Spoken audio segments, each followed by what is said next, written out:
This boat is from masthead to foil tip an Emirates Team New Zealand design. But looking at how the boat rolled out the shed, there certainly seems to be some features that the French aren't quite so bothered about protecting from the gaze as Emirates Team New Zealand are. So there's lots we can learn about the Defender's yacht from looking at this Orient Express launch. Secondly, the big one is the foil as well. Orient Express are launching with a foil which is presumably the Emirates Team New Zealand race foil, and we're getting to see it on the French boat first. So there was a fear that we wouldn't get to see the Team New Zealand race foils because by the time they're in Barcelona, the Recon will have ended. But fortunately, the French have stepped in and are showing the Team New Zealand foil to the world in high definition. And again, there's some details there which show up in this Recon footage, which I don't think Team New Zealand would have rolled out with some of those details on display. Let's get into it. What do we see here in the package? Well, it is completely identical to Taihoro as far as I can make out. Bruno Dubois, the head of Orient Express Racing, confirms as much, saying that it's New Zealand design. From the top of the mast to the bottom of the foil. Not New Zealand made, the hull itself is constructed in France, and I think there will be some other componentry which probably goes in, made up in France, but the vast majority of it is certainly Team New Zealand design, and quite a lot of it actually New Zealand or the kind of New Zealand suppliers, same suppliers manufacture wherever they be in the world. In terms of the details, we've got the same below deck main sheet system, and this is where things get interesting with this Orient Express boat and what we can see here.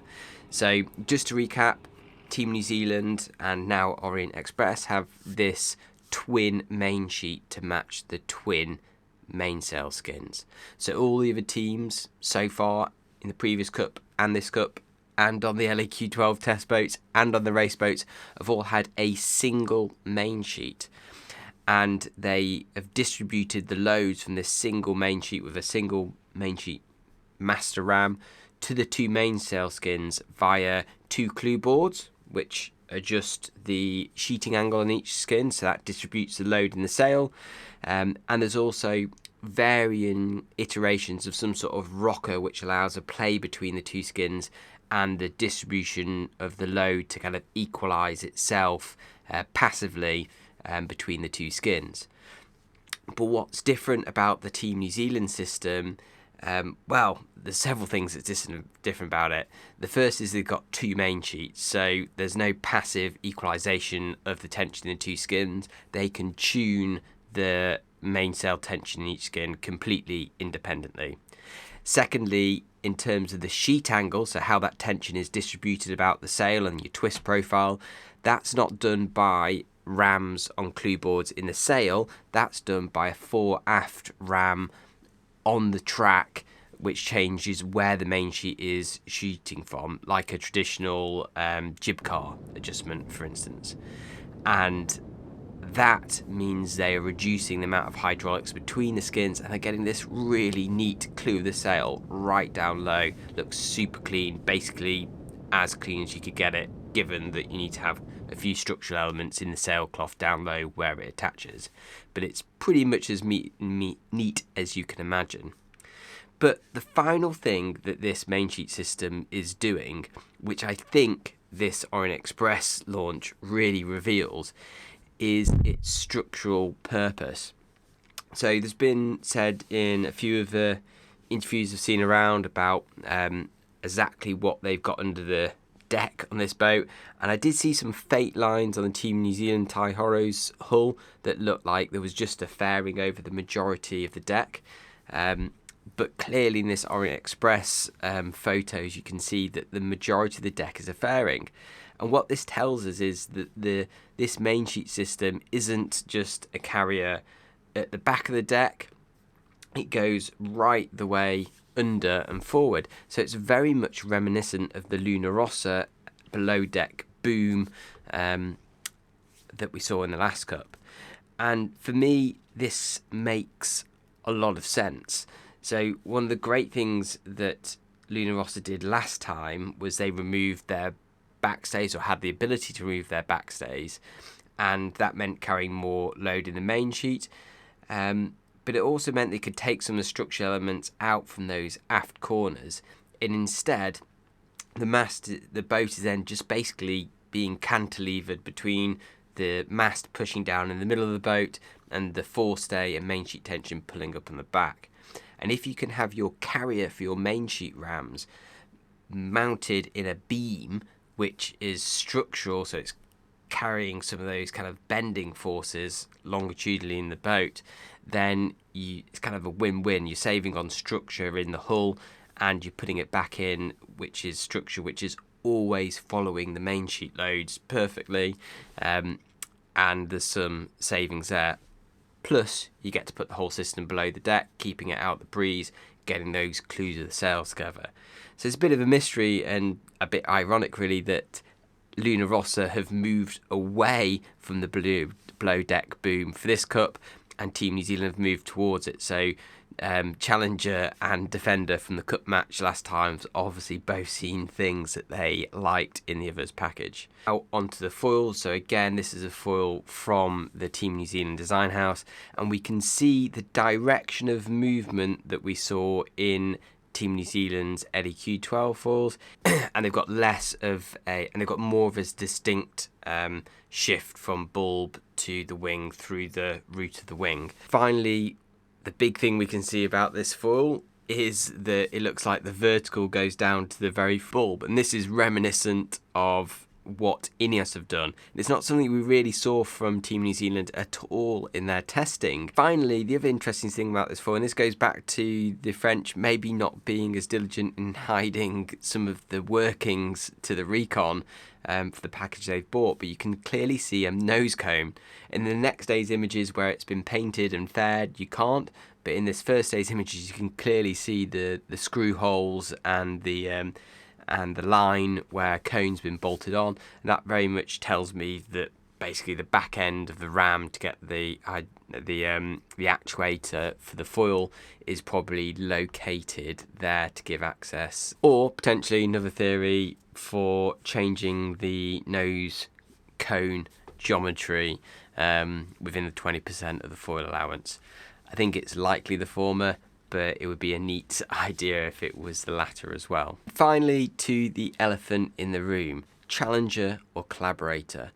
What does the fact that we've got a boat which is an exact replica of the Defenders racing in the Challenger series, what does that mean for the integrity of the Cup? And this is something that's not lost on the other teams. In fact, it was the subject of an arbitration case which Alinghi Red Bull Racing launched, and they queried how coordinated the sailing would be between these two teams and whether that counted as reconnaissance outside of the reconnaissance system or counted as coordinated sailing, which is prohibited in the rules. Now, to me, selling a design package clearly isn't recon. Even if the French were sending information freely to Team New Zealand, then again, that wouldn't be reconnaissance, that would just be providing information. And I don't think there's anything in the protocol to really stop that, except maybe this coordinated sailing rule that no two teams can sail in a coordinated manner. It'd be a pretty loose interpretation of that. Ultimately, that arbitration was just thrown out because of the timing of the submission. So we never got an ultra clear ruling on it. You want more teams in the Cup. No one wants to see uncompetitive teams at the Cup. And if that works financially for Emirates Team New Zealand to help them defend the Cup, then great. And I think if you ask someone like Grant Dalton, that's probably pretty much what they'd say. It's getting more teams involved, it's helping us financially, and all's fair in love and war. But if you went to someone like Brad Butterworth, they would probably point out that really this is supposed to be Challengers versus Defender.